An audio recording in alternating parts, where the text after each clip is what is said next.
It feels like summer is finally here in the UK, so we're going to try some summer themed beers. We've got two beers from Aldi. One is a watermelon pale ale and one is a passion fruit pale ale. So let's give them a try. So yes, as I mentioned, these are bought from Aldi. I popped in there for my weekly shop and noticed they have some summer beers. I thought they look alright, and then looked at further glance and realised these were brewed in collaboration with Seven Brothers Brewing Company, which is a brewery that formed in around 2014. So quite established in the craft beer industry, and they do some pretty good beers. I remember having the honeycomb pale ale from them, and it was pretty damn tasty. So I'm interested to see how much their influence comes across with these two beers. So we've got them out of the chiller and they are ready to drink. So let's crack over the first one. Let's go for watermelon first. So as I mentioned, a watermelon pale ale coming in at 5%, I believe. Actually, it's 4.5%, so close but no cigar. So in terms of the colour, a little bit cloudy, but that's okay.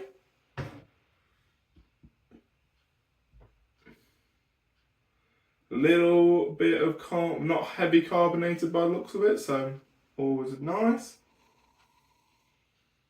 And I do get a sweet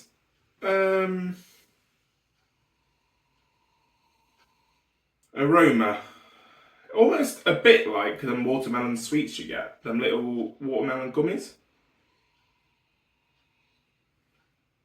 So yeah, pretty accurate aroma with the watermelon. Not as strong as I'd have liked. I really have to try and find it in the beer, but regardless, let's now give it a taste.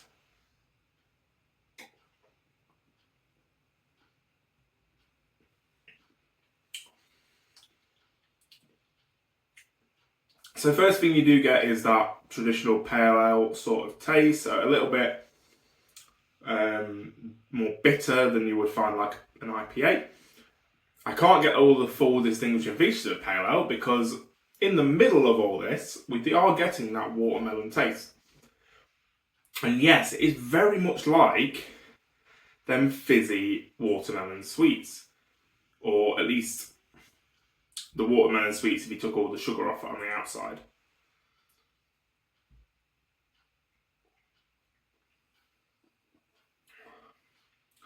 So we have got a nice watermelon note throughout, which is good. It's a watermelon pale ale, should taste like watermelon, so that is a good tick.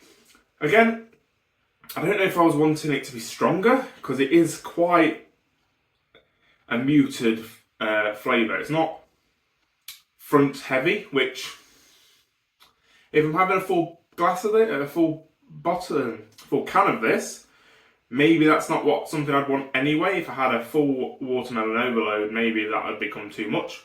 But this is quite a nice, subtle flavour.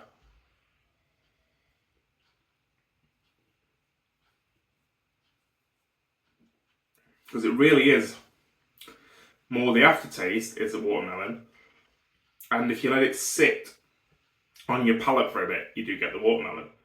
But if I just went and necked this, I probably wouldn't get as much of a watermelon flavour. I mean, let's find out.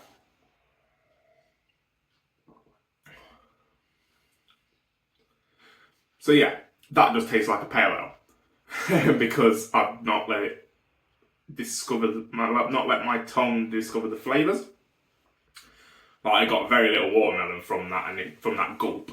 That's not how you're supposed to taste beer anyway, but that just points the fact that it is quite a subtle flavour.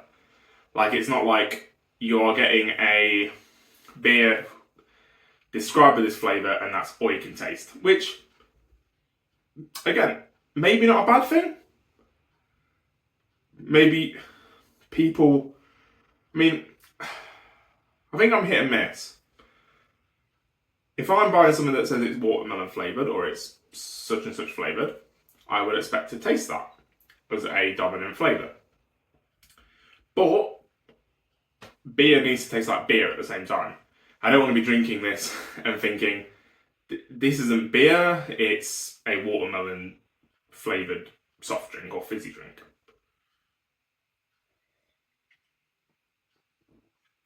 But that profile of being something that doesn't taste like beer could appeal to someone that is not into beer. So it swings and roundabouts. Like my partner will like beer and she'll taste beer if it doesn't taste like beer, which is bizarre, but it has to not taste beery to get an approval from her. So she would probably not approve of this, but if it was something like she likes sour beers because don't taste that beery, they don't taste like beer, they taste like whatever they're being described as, like Vault City is a great example for doing that. Like it's a pineapple smoothie or whatever, and it will taste like a pineapple smoothie, and you would not know it was beer unless you knew it was beer. Regardless, I'm waffling on a little bit here.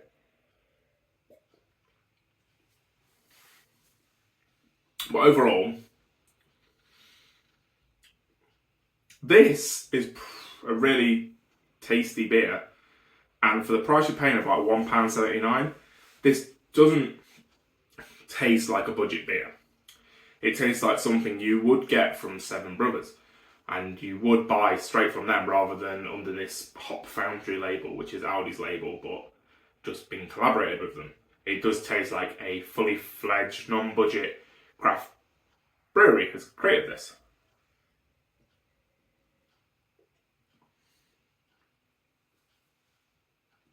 I mean, as I'm drinking this more and more, I do probably agree that I'm glad that it's not overbearing on the watermelon. It's a nice subtle watermelon flavour throughout.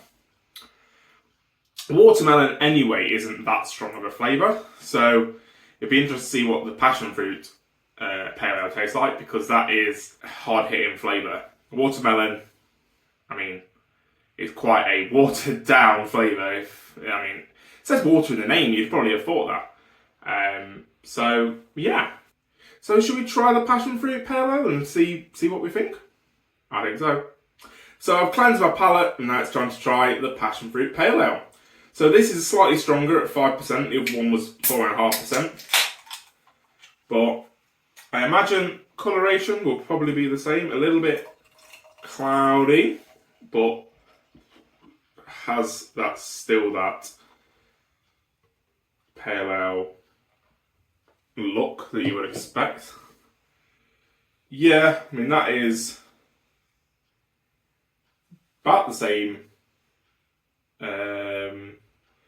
carbonation, about the same coloration, about the same opaqueness. So yeah, that is pretty much identical.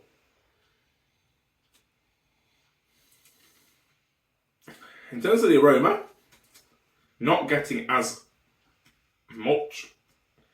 With my previous theory that passion fruit is a bit more of a stronger flavour, I was expecting more of an aroma, but in fact, yeah, I do get that. Now I've shaken it up a bit and gotten it a bit more agitated and got the aromas flowing out the glass. Always a good thing to do, by the way. Put your hand over the glass, swirl it around, and that will trap in the flavours initially, so when you lift up your hand, you've then got the full waft that it's trying to get out of the glass. And we are getting, a passion fruit aroma. Again, probably about the same. It's probably as difficult to find as the watermelon one. It's still there, but it's not as a prominent flavour. A prominent aroma, should I say. So yeah, I mean, smells passion fruity in some regards. So again, a tick on the passion fruit pale ale. Now let's give it a taste.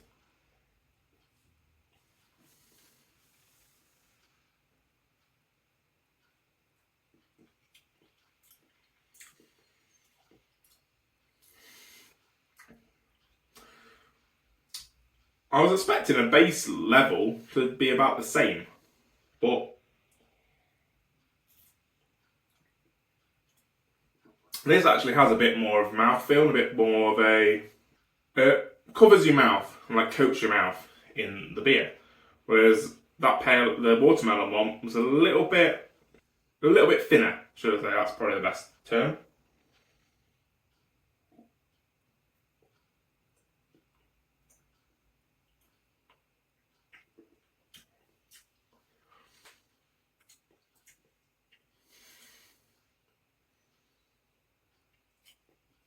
This doesn't taste as much of a pale ale as the previous one did. This one is a little bit softer. It's not quite as sharp in the main pale ale elements.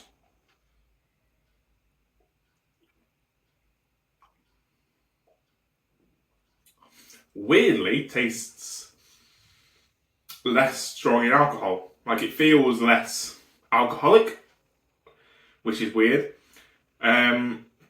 I mean, being at 5%, it probably, that extra 0.5 is probably what's giving it its extra bit of thickness, because there was more malt in the malt bill, more grains, so therefore there's more sugars, so therefore it's a bit more of a full-bodied beer. But it doesn't taste like that. Like, it doesn't taste any stronger.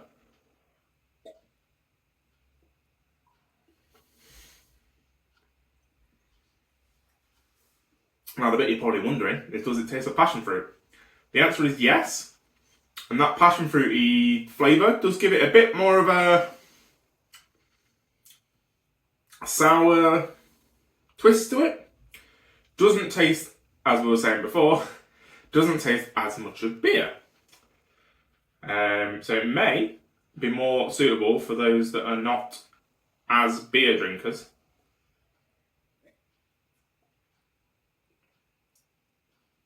It doesn't have that much. The passion fruit is a bit stronger than the watermelon, but as I mentioned, passion fruit is a bit more of a stronger aroma and taste. So it's masking that traditional beer-like flavours, which, again, the whole debate, if that's good or bad or not, I don't mind, as long as it tastes good. And does it taste good?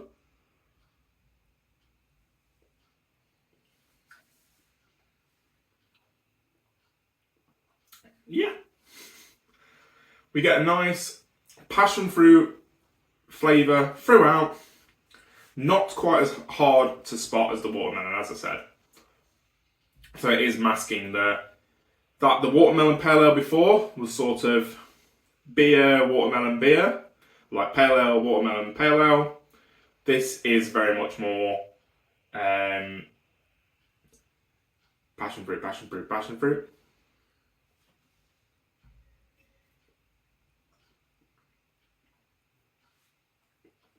So I guess the story's not quite as multi-layered, but if you're going for a passion fruit beer, you expect it to taste like passion fruit. This tastes like passion fruit from start to finish. We do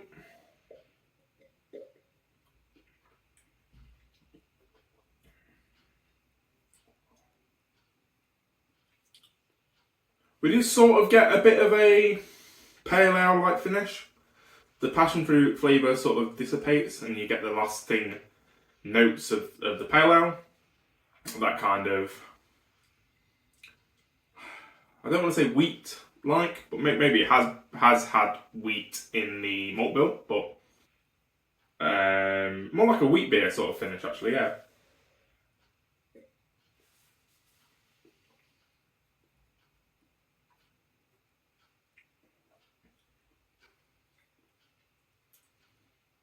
So, to sum up, this is more passion fruit than pale ale. The watermelon one is more pale ale than watermelon, but both are decent beers.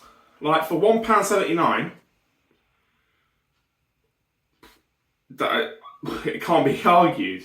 It can't be argued. It's a decent tasting beer. You're not going to quibble with it. And I don't think there's much more to say about that. So these two have surprised me. Well, let's not say surprised. They were brewed in collaboration with Seven Brothers. Seven Brothers have got a reputation to withhold, and they have got a decent repertoire of beers in their collection, and they're really good at flavours. Like I say, the honeycomb pale ale that I've had is amazing. I recommend you checking that out. But if you do pop into Aldi for your weekly shop, I definitely recommend picking up either of these, really.